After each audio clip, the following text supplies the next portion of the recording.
Take a quick pause. Did you know that over 90% of you watching haven't hit the subscribe button yet? If you're enjoying this video, take a second to subscribe and hit the like button.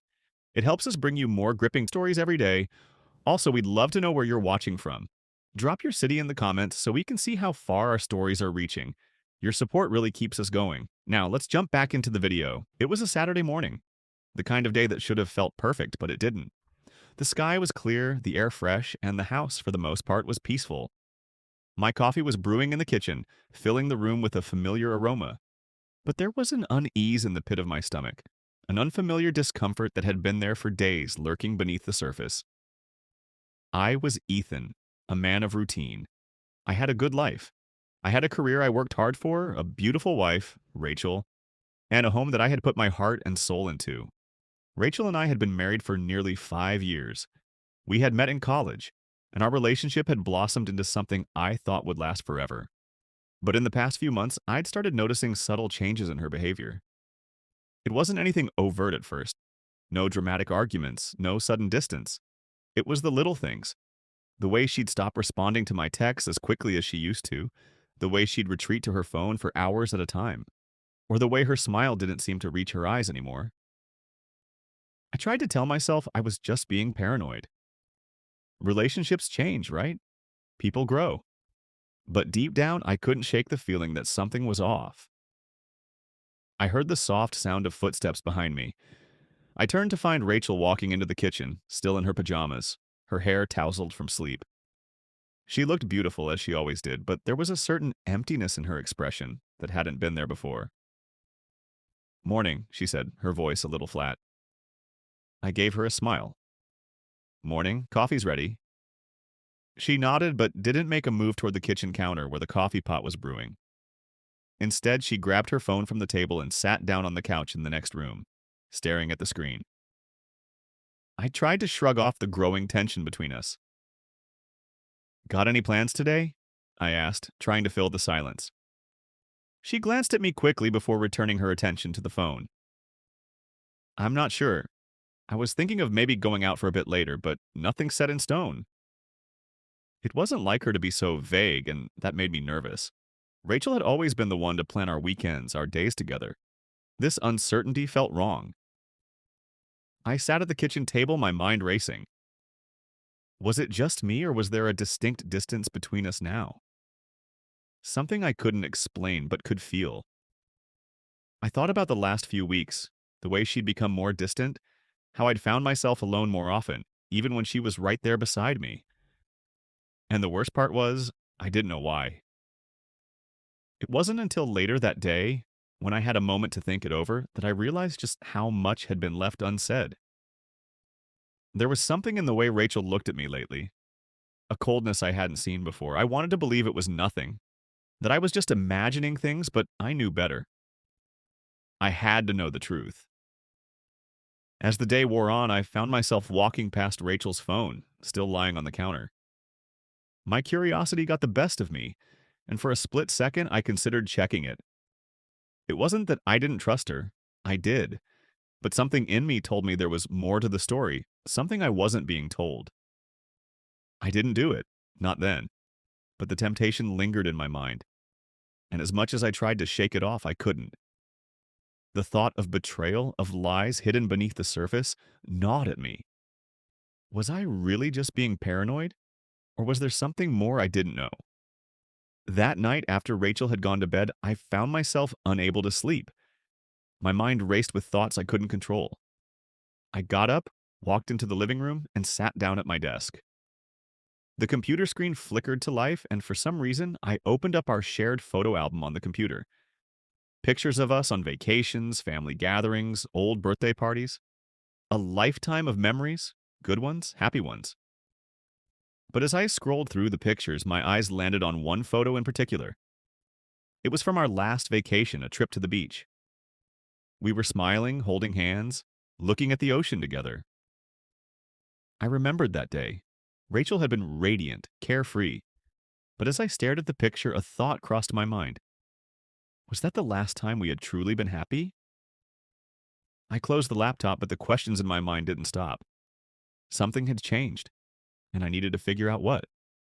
The next few days passed in a blur. Rachel was still distant, her phone never far from her side. I tried to engage her in conversation, but it felt forced, like we were strangers living under the same roof. It wasn't like it used to be. We didn't laugh as much, we didn't talk like we used to, and I couldn't shake the feeling that she was hiding something from me. I started to watch her more closely, trying to pick up on any clues, anything that might explain the distance between us. It wasn't until a Tuesday evening that I caught something that made my heart race with fear. I was coming home late from work when I noticed her phone sitting on the counter, screen facing up. Rachel had just gone to the bathroom, and for the briefest moment, the phone seemed to call to me. My mind was filled with a mix of emotions, suspicion, fear, and a desperate need for answers. I couldn't help myself. I picked up the phone. It wasn't like I was expecting to find anything in particular. But as soon as I unlocked the screen, I saw something that made my stomach drop. A series of texts. They weren't from me. They weren't from anyone I recognized. I scanned the messages quickly, feeling my pulse quicken. The words were clear, too clear. Can't stop thinking about you. When can we see each other again? I miss you. The blood rushed to my head. I felt a chill spread through my body as I stared at the screen, unable to process what I was reading. Was this some kind of joke? A misunderstanding? But there was no mistaking it. My wife, Rachel, had been seeing someone else. And what's worse, she had been hiding it from me for months. Before I could react, I heard Rachel's footsteps approaching the kitchen. I quickly locked the phone and set it back on the counter, my heart pounding in my chest. She entered the room casually as if nothing had happened, as if I hadn't just discovered everything. "Hey, you okay?" she asked, noticing my stiff posture. I couldn't bring myself to speak. I just nodded, forcing a smile that didn't reach my eyes. Inside, I was torn apart. My mind was reeling, but all I could do was pretend everything was fine. I didn't confront her that night. I wasn't ready, but I knew I had to soon. The truth was out, and I couldn't ignore it any longer. Tomorrow, I would confront her, but tomorrow seemed like the longest wait of my life. The next day felt like an eternity. My mind raced through countless scenarios, each one more devastating than the last. What was I going to say to Rachel? How could I even approach her about what I had seen? The truth sat heavily in my chest, suffocating me with each breath I took. I couldn't pretend anymore. I couldn't ignore the cracks in our relationship that had grown so wide, so deep over the past few months. I didn't know how to fix things, but one thing was certain. I had to confront her. I needed answers. I needed to know if everything we had was just a lie. By the time I got home that evening, Rachel was already there. She hadn't gone out as I had expected. In fact, she was sitting on the couch, staring blankly at the television, lost in her thoughts. The quietness of the house was unsettling, and I could feel the weight of the moment pressing down on me. I walked in slowly, unsure of how to begin. The words were stuck in my throat. Every part of me wanted to just walk away, to let it all go, but I knew I couldn't. The truth was right there, staring me in the face. "Rachel," I finally said, my voice shaking slightly, "we need to talk." She turned to look at me, her expression unreadable. She seemed caught off guard, but I didn't care. I wasn't here to play games anymore. There was no more pretending, no more tiptoeing around the truth. "What about?" she asked, her tone casual, almost too casual for my liking. I walked closer, my heart pounding in my chest. "About you, and the messages on your phone." Her face tightened, just for a moment, but it was enough for me to catch it. The brief flicker of guilt in her eyes, the subtle shift in her posture. That small change was all I needed to know, that everything I had feared was true. "Ethan," she said, standing up now, her voice faltering. I don't know what you're talking about." But I wasn't fooled. I had already seen the messages, the words were etched into my mind. I had seen enough. "Don't lie to me, Rachel," I said, my voice firm. "I saw the texts. Can't stop thinking about you. When can we see each other again?" "What does that mean? Who is that?" Her eyes widened for a moment, panic flashing across her face before she quickly masked it with a forced calm. "It's not what you think, Ethan. You're overreacting." I felt the anger rise within me.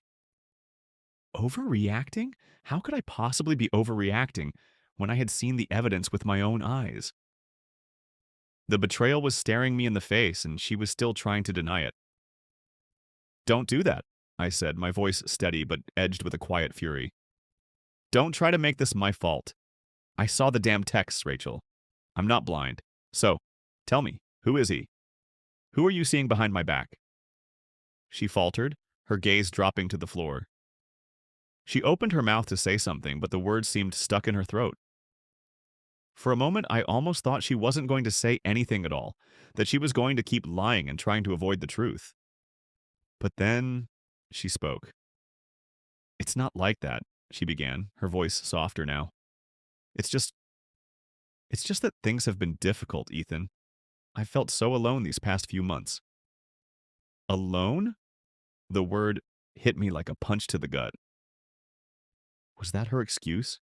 Had she really been feeling neglected? I could feel the anger bubbling beneath the surface, but I kept it under control, forcing myself to listen. Alone? I repeated, trying to keep my voice calm. I've been here, Rachel. I've been right here working every day to provide for us. I've been trying to make this marriage work. I thought we were happy. Her eyes welled up with tears as she took a step toward me. We were, Ethan. We were happy.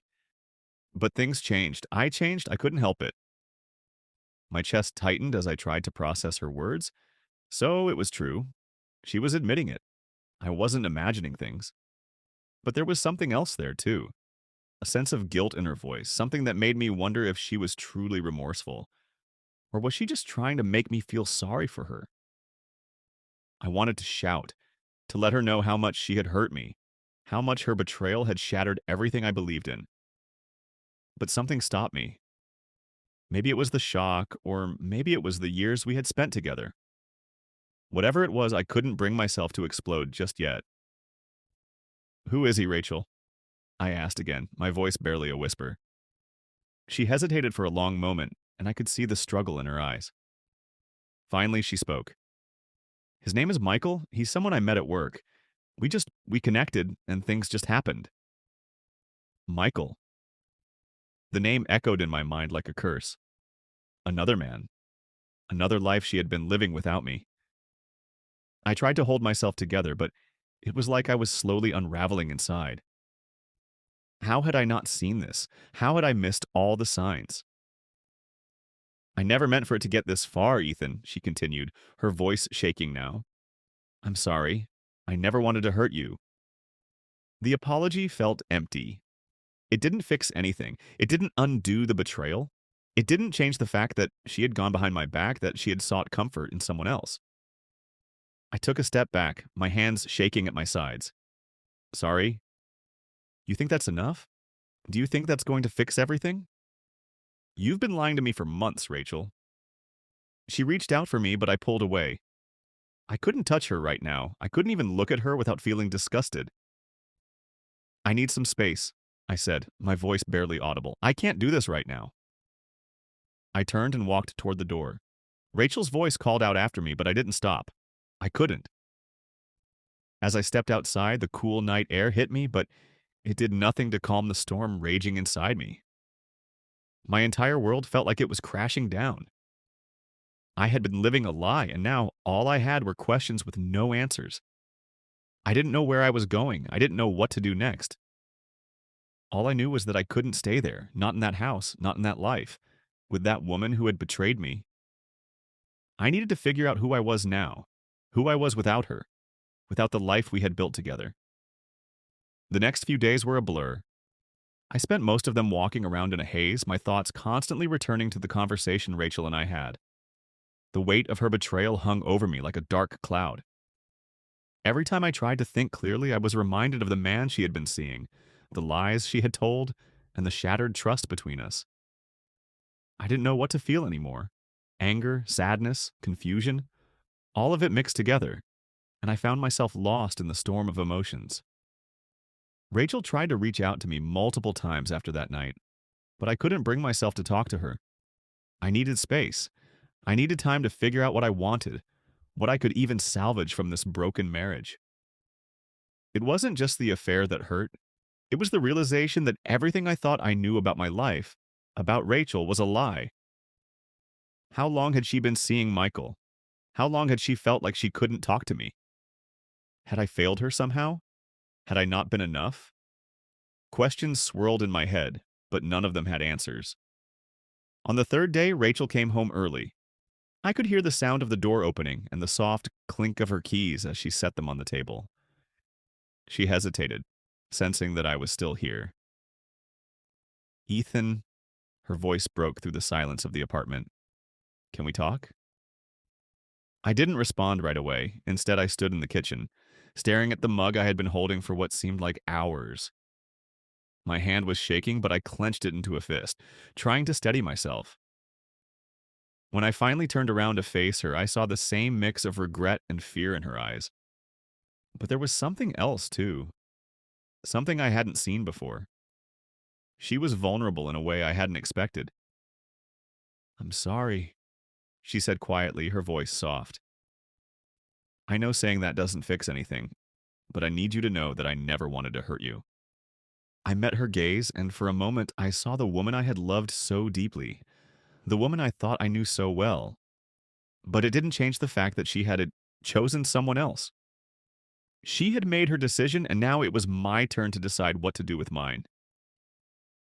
"I don't know if I can forgive you, Rachel," I said, the words hanging heavily in the air. "I don't know if I can ever look at you the same way again." She nodded, her face contorting with pain. "I understand. I don't expect you to forgive me right away or maybe ever. I just want you to know that I'm sorry for what I did. I was wrong." The sincerity in her voice almost made me doubt myself for a second, but I quickly reminded myself that words were easy. Actions spoke louder than anything she could say now. And her actions, those messages, the secrecy, they all told a different story. "I need some time to think," I said, my voice steadier than I felt. "I don't know what I want right now. I don't know what I'm supposed to feel." "I understand," Rachel replied, her voice breaking slightly. I just, I don't want to lose you, Ethan." I looked at her then, really looked at her. She was standing there, her eyes red from crying, her hands trembling slightly. But the truth was, I wasn't sure I could trust her again. Not after everything that had happened. "I don't want to lose you either," I said quietly, the words feeling foreign on my tongue. "But it's not just about what I want anymore. You've hurt me, Rachel. You've betrayed me in a way that I don't know how to fix." She wiped her eyes and nodded, taking a step toward me. "I know, and I'll do whatever it takes to make it right. I just need a chance. Please, Ethan, don't throw everything away." The desperation in her voice was palpable. She was pleading, but I wasn't sure I could even process what that would mean. Was I supposed to just forgive her? Could I? There was a part of me that wanted to believe her, wanted to go back to the way things were before all of this. But there was also another part of me, one that was scarred, one that felt like a fool for ever trusting her. And then there was the matter of Michael. Could I ever forget about him? Could I ever erase the thought of her with someone else? "I don't know what the future holds, Rachel," I said slowly, looking at her with a mixture of sadness and confusion. "But right now, I need space. I need time to figure out what I want. I can't make any decisions until I'm sure." Rachel didn't say anything for a long moment. She just stood there, watching me, the silence between us thick and heavy. Finally, she nodded. "I understand. I'll give you the time you need." And with that, she turned and left the room, her footsteps growing quieter as she made her way to the bedroom. I stood there for a long time, staring out the window, feeling completely lost. I didn't know where to go from here. My marriage felt like it was on the verge of collapse, and I didn't know if I had the strength to try to rebuild it. Could I ever trust Rachel again? Could we ever find a way back to the love we once shared? I wasn't sure, and that was the hardest part, the uncertainty. The days that followed were no easier. I spent most of my time at work trying to escape the chaos in my mind, but no matter where I went, I couldn't shake the thought of Rachel and Michael. The betrayal still lingered, and the more I tried to suppress it, the stronger it seemed to become. I knew I had to make a decision. But what decision? Stay and try to fix things? Or walk away and leave it all behind? Days turned into weeks, and the weight of indecision continued to hang over me. Rachel and I coexisted in the same space, but there was no real connection between us anymore. The tension was unbearable, and I could see in her eyes that she was growing frustrated too. We were both stuck in a limbo, unable to move forward or backward. Then one evening, as I sat in the living room, Rachel came to me, her expression serious. "Ethan, I can't keep living like this," she said, her voice trembling slightly. "I love you, but I also know I've destroyed everything. I don't expect you to forgive me, but I think it's time we made a decision." I looked at her, my heart aching. It was clear that she was ready to let go, and for the first time, I realized that I might be ready too. "I don't know if I can move past this," I admitted, my voice thick with emotion. "But I can't keep pretending everything's okay either. Maybe it's time we take different paths." She nodded, tears welling in her eyes. "I'm sorry, Ethan. I truly am. I ruined everything, and I understand if you never want to speak to me again." For the first time in a long while, I felt a sense of clarity. The love we had was real, but it had been shattered. And maybe, just maybe, we weren't meant to find our way back to it. We parted ways quietly, without anger or harsh words, just the deep sadness of two people who had loved each other but were no longer the same. Months later, I moved on. I found peace in solitude, and though it took time, I healed. Rachel and I never spoke again, but I learned that sometimes letting go is the only way to grow. And as I moved forward, I understood that the end of one chapter was the beginning of another.